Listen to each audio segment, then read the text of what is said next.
தொடர்ந்து அல்லாஹ் சொல்கிறான், வல்லதீன இதா அன்ஃபகு லம் யுஸ்ரிஃபு வலம் யக்துரு வகான பைன ذلك கவாமா. அவர்கள் செலவு செய்தால் வீண்விரயம் செய்யவும் மாட்டார்கள், கஞ்சத்தனமாக நடக்கவும் மாட்டார்கள். இரண்டுக்கும் இடையில் நடுநிலையான ஒரு போக்கை கடைபிடிப்பார்கள். பண்பாடு. வீண்விரயம் செய்ய மாட்டார்கள், கஞ்சத்தனமாக நடக்கவும் மாட்டார்கள். ரெண்டுக்கும் இடையில் நடுநிலையான ஒரு போக்கை கடைபிடிப்பார்கள். பண்பாடு. தொடர்ந்து அல்லாஹ் சொல்கிறான், வல்லதீன லா யதஊன மா அல்லாஹி இலாஹன் ஆஹர். அல்லாஹ்வோடு இன்னொரு தெய்வத்தை அவர்கள் அழைக்க மாட்டார்கள். அவன் அல்லாத வேறு தெய்வத்தை வணங்க மாட்டார்கள். வழிபாடு. வல்லதீன தொடர்ந்து அல்லாஹ் சொல்கிறான், லா யக்துலூன النفس التي حرم الله الا بالحق. அல்லாஹ் தடை செய்த எந்த ஒரு உயிரையும் நியாயம் இல்லாமல் கொலை செய்ய மாட்டார்கள். வலா யஜ்னூன். விபசாரத்தில் ஈடுபட மாட்டார்கள். பண்பாடு. அல்லாஹ் வழிபாட்டையும் பண்பாட்டையும் வழிபாட்டையும் இரண்டையும் மாறி மாறி சொல்கிறார். அல்லாஹ்வுடைய அடியார்கள் என்பவர்கள் பண்பாட்டின் பேரர்கள், குணத்தின் குன்றுகள்.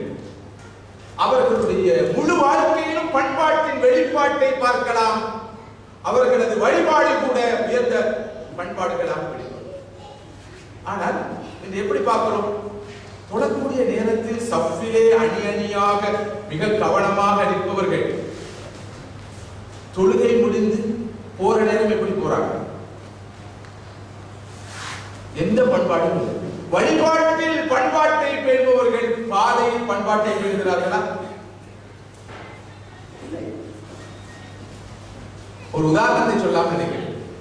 சில கொஞ்சம் காலத்துக்கு முன்னாடி இலங்கையில் தப்லீக் ஜமாத்துடைய ஒரு பெரிய இஜ்திமா புத்தள நகரில் நடைபெற்றது. 3-4 லட்சம் பேர் அந்த இஜ்திமாவிலே கலந்து கொண்டார்கள். எதிர்பாராத விதமாக பெரும்பான்மை சமூகத்தை சேர்ந்த முஸ்லிம் அல்லாத ஒரு சகோதரர் அந்த பாதை வழியே, அவர் ஒரு கல்வி அதிகாரி, ஒரு எஜுகேஷன் ஆபீஸ்ல இருந்து ஒரு எஜுகேஷன் ஆபீசர், அந்த பாதை வழியாக போயிருக்கிறார். அவர் கடந்து சென்ற நேரம் தொழுகையுடைய நேரம். பார்த்தால் இன்னும் பெரிய ஒரு கூட்டம் அமைதியாக வழிபாட்டில் ஈடுபட்டிருக்கிறது. இவருக்கு ஆச்சரியமோ ஆச்சரியம். அடுத்த நாள் காலையில் ஆபீஸுக்கு போய் தன்னுடைய முஸ்லிம் நண்பர்கள், தன்னோடு காரியாலயத்தில் வேலை செய்யக்கூடிய முஸ்லிம் உத்தியோகஸ்தர் வரும் வரை பார்த்து கொண்டிருந்து வந்தவுடன் சொன்னார், நேற்று நான் இப்படி புத்தளம் வழியாக போய்கொண்டிருக்கிற போது உங்களுடைய பின்னாம் பெரிய ஒரு கூட்டத்தை பார்த்தேன், நீங்கள் தொழுகையில் ஈடுபட்டிருந்ததை பார்த்தேன். எனது பார்வையில் மிகப்பெரிய ஒரு கூட்டம் எந்த ஒரு பிரச்சனையும் இல்லாமல் அமைதியாக தொழுகையில் ஈடுபட்டிருந்ததை பார்த்தேன். இன்னும் அற்புதமான ஒழுங்கு, கட்டுப்பாடு, டிசிப்ளின் என்றெல்லாம் பாராட்டார். போதாதா எங்களது உத்தியோகத்திற்கு இந்த பயிற்சி இங்கிருந்தப்போ உங்களுக்கு வந்தது என்று அவர் கேட்க, அதுதான் முஸ்லிம் மீனுக்கு நீந்த கற்றுக் கொடுக்க வேண்டுமா? அது போல முஸ்லிம் ஆனாலே அந்த டிசிப்ளின் வந்துடும். ஒழுங்கு கட்டுப்பாடு எல்லாம் சர்வசாதாரணமா வந்துவிடும். அது அப்படித்தான்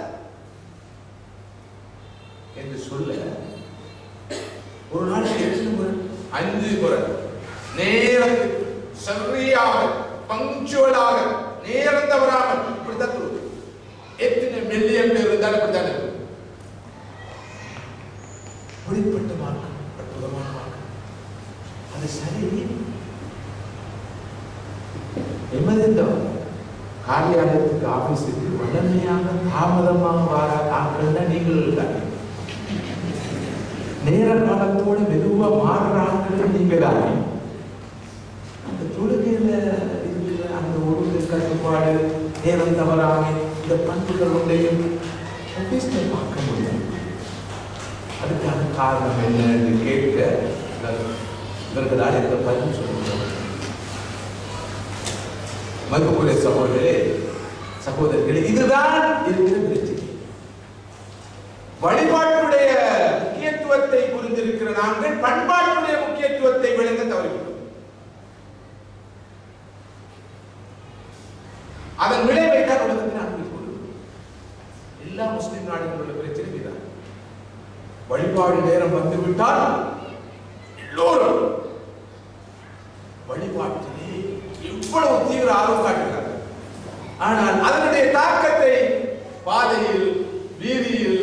கடையில், கடை தெருவில், காரியாலயத்தில், வேலை செய்யும் இடத்தில் காண முடியும். எனவே அடுத்தவர்களுள் அது எந்த ஒரு தாக்கத்தையும் ஏற்படுத்தவில்லை. குவைத் நாட்டுக்கு நான் சென்றிருந்த போது சில சகோதரர்கள் சொன்ன ஒரு செய்தியை உங்களோடு பகிர்ந்து கொள்வது பொருத்தமாக இருக்கிறது. வெள்ளிக்கிழமை ஜும்மா நாள் வந்து விட்டால் உங்களுக்கு தெரியும், எல்லா முஸ்லிம்களும் பள்ளிவாசலுக்கு போய்விடுவாங்க. வந்து நமது நாட்டை சேர்ந்த பௌத்த சமயத்தை சேர்ந்த நிறைய சகோதரர்கள் பள்ளிக்கூட நாட்கள் வேலை செய்கிறார்கள். அவர்கள் போவதில்லை. அவர்கள் நமது சகோதரர்களோடு நெருங்கிப்படுவர்கள் சொல்லுகின்ற ஒரு செய்தி இருக்கிறது. இவர்கள் பெருமையாக எப்படி வெள்ளிக்கிழமை வந்துட்டா நாங்கள் எல்லாரும் என்ன வேலை இருந்தாலும் பள்ளிவாசலுக்கு போயிடுவோம். ஒரு முஸ்லீம் கூட பாதை இருக்க மாட்டாங்க. எப்படி ஆக்கள் என்று சொன்ன போது அவர்கள் சொன்ன பதில் என்னென்றால், உண்மைதான், முழு கிழமையும் முழு வாரமும் செஞ்ச பாவங்களை கணிக்கிறதுக்கு ஒரு நாள் வேணுமே. லேசான அட்டகாசமா, லேசான அநியாயமா, இதை கணிக்கிறதுக்கு நீங்க ஒரு நாள் வச்சுக்கிறீங்க. இது கழிச்சுட்டு வாரீங்க. உண்மையில் அவர்கள் அப்படி சொல்வதில் 100% பிழை இருப்பதாக தெரியவில்லை. ஏன் அப்படி சொல்கிறார்கள்? ஏனென்றால் தொழுவர்களாக இருந்தாலும் அவருடைய தொழுகையுடைய அந்த வழிபாட்டுடைய வெளிப்பாட்டை பண்பாட்டை யாரும் காண்பதில்லை. காணாததே விளைவு. ரமதான் முடிந்த கையோடு நாம் அடுத்த சகோதரர்களோடு பழகிற போது அவர்கள் இந்த ரமதானுடைய வெளிப்பாட்டை எமது பண்பாட்டில் பார்க்க வேண்டும். பார்க்காத போது இந்த ரமதான் எமக்கு எதையும் தரவில்லை என்ற செய்தியை தான் அவர்கள் பெற்றுக் கொள்வார்கள். மதிப்புக்குரிய சகோதரர்களே, பெரியோர்களே, சகோதரிகளே, இஸ்லாம் ஒரு பக்கம் வழிபாடு என்றால் அடுத்த பக்கம் பண்பாடு என்று சொல்கிறோம். வழிபாட்டுடைய நோக்கம் கூட பண்பாடுகளை உருவாக்குவதுதான் என்று சொல்கிறோம்.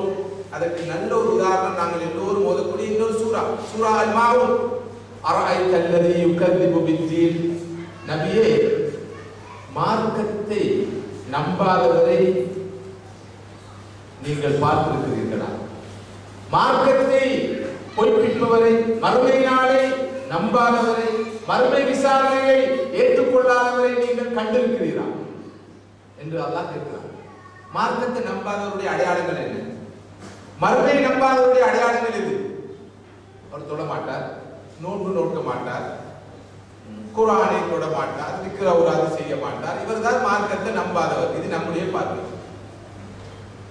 அல்லாஹ் சொல்கிறான், மார்க்கத்தை நம்பாதவர், மறுமையை நம்பாதவர், மறுமையுடைய விசாரணையை பொய்ப்பிப்போர் யார் தெரியுமா? ஃபதாலிகல் லதீ யதுல் யதீம். யார் அனாதைகளை பராமரிக்காமல் துரத்துகிறாரோ அவர்தான் மதத்தை, மார்க்கத்தை நம்பாதவர், மறுமையை, மறுமையுடைய விசாரணையை பொய்ப்பிப்பவர். வலா யஹுது அலா தஆமில் மிஸ்கீன். தானும் ஏழைகளுக்கு உணவளித்து பிறரையும் உணவளிக்க தூண்டார். சுப்ஹானல்லாஹ். மார்க்கத்துக்கும் பண்பாட்டுக்கும் உள்ள தொடர்பை பாருங்கள். வழிபாட்டுக்கும் பண்பாட்டுக்கும் உள்ள தொடர்பை பாருங்கள். யார் அனாதைகளை துரத்துகிறாரோ, பராமரிக்காமல் இருக்கிறாரோ, ஏழைகளுக்கு உணவளிக்க தூண்டாமல் இருக்கிறாரோ அவர் மார்க்கத்தை நம்பாதவர், மார்க்கத்தை பொய்ப்பிப்பவர், மறுமையை நம்பாதவர், மறுமையுடைய விசாரணை ஏற்றுக்கொள்ளாதவர். ஃபவைலுல் லில் முஸல்லீன். இவர்கள் தொழுகையாளிகளாக இருந்தாலும் இவர்களுக்கு நாசம்தான் கேடுதான். ஏழைகள் உடைய கண்ணீரை துடைக்க தூண்டாத தொழுகை, அனாதைகளுடைய தலையை தடவ தூண்டாத தொழுகை, அந்த வழிபாடு நன்மைக்கு பதிலாக சாபக்கேட்டை உருவாக்கும். அவர் நாசமாகட்டும், அவருக்கு வயிறு என்ற நரகம் கிட்டட்டும் என்று குர்ஆன். மதிப்புக்குரிய சகோதரர்களே, சகோதரிகளே, இந்த மார்க்கம் வழிபாடுகள் கூட பண்பாட்டை உருவாக்க விரும்புகிறது என்ற இந்த தெளிவான உண்மையை நாம் புரிந்துகொள்கிறோம். ஈமானுடைய, இறை விசுவாசத்துடைய, ஆரோக்கியமான இறை விசுவாசத்துடைய ஈமானுடைய வெளிப்பாடு என்ன தெரியுமா? பண்பாடு. நாங்க ஈமானுடைய வெளிப்பாடா எதை பார்க்கிறோம்? ஒரு ஆள் தக்குவாதாரி, சரியான தக்குவாதாரி என்ன சொல்லுங்க பாப்போம். நேரத்தோட பள்ளிக்கு போவார், மோலா சஃப்ல போய் நிற்பார், குர்ஆன் ஓதுவார், திக்ர் அவுராது செய்வார், சொல்லிக்கொண்டே போவீங்க தக்குவாதாரியுடைய அந்த வெளிப்பாடு. உண்மைதான், அவையெல்லாம் தக்குவாதாரியுடைய வெளிப்பாடு. ஆனா தக்குவாதாரியுடைய ஈமான்தாரியுடைய வெளிப்பாடுகளாக பண்பாடுகளை சொல்றது மிச்ச பொருள். இதுக்கு நல்ல ஒரு உதாரணம் நான் சொல்லலாம். சீதேவி ஊருக்கு போய் எக்ஸஸ் பேக்கேஜ் 30 கிலோ தான் கொண்டு போயிருக்கு, 55 கிலோ இருக்கு. இன்றைக்கு இரவு தஹஜ்ஜுதிலே துஆ கேட்டு நீங்களும் துஆ செஞ்சு ஹஸரத் இந்த எக்ஸஸ் பேக்கேஜ் போகுது அல்லாஹ்வோட கிருபையில அல்லாஹ் அந்த ஆபீசரோட மனசை அப்படியே கரைய வச்சு அல்லது மறைக்க வச்சு அப்படியே இந்த பேக்கேஜ் போட்டு ஏதாவது துஆ கேட்கிறார்கள் போதுங்கோ. வஜஅல்னா மின் பைனி ஐதீஹிம் சத்தன் வ மின் கல்ஃபிஹிம் சத்தன் ஃபஅக்ஷைனாஹும் ஃபஹும் லா யுப்சிரூன். அவர்களுக்கு முன்னால் ஒரு திரையை ஏற்படுத்தினோம், பின்னால் ஒரு திரையை ஏற்படுத்தினோம், அவர்களை அப்படியே மூடி மறைத்து விட்டோம், அதனால் அவர்கள் பார்க்க மாட்டார்கள். அல்லாஹ் தஆலா அக்க விலகிக் கொள்ளாத மனுஷனை பற்றி சொல்ற ஆயத்து சூரா யாசீன்ல வாரம். இது எதுக்கு தெரியுமா ஓதுறது? இந்த எக்ஸஸ் பேக்கேஜை கொண்டு போய் செய்யும். இப்ப இவர் வஜஅல்னா மின் பைனி ஐதீஹிம் சத்தன் கல்ஃபிஹிம் சத்தன் ஃபஅக்ஷைனாஹும் ஃபஹும் லா யுப்சிரூன். ஓதி ஓதி ஓதி கட்டி கொண்டு போறேன்.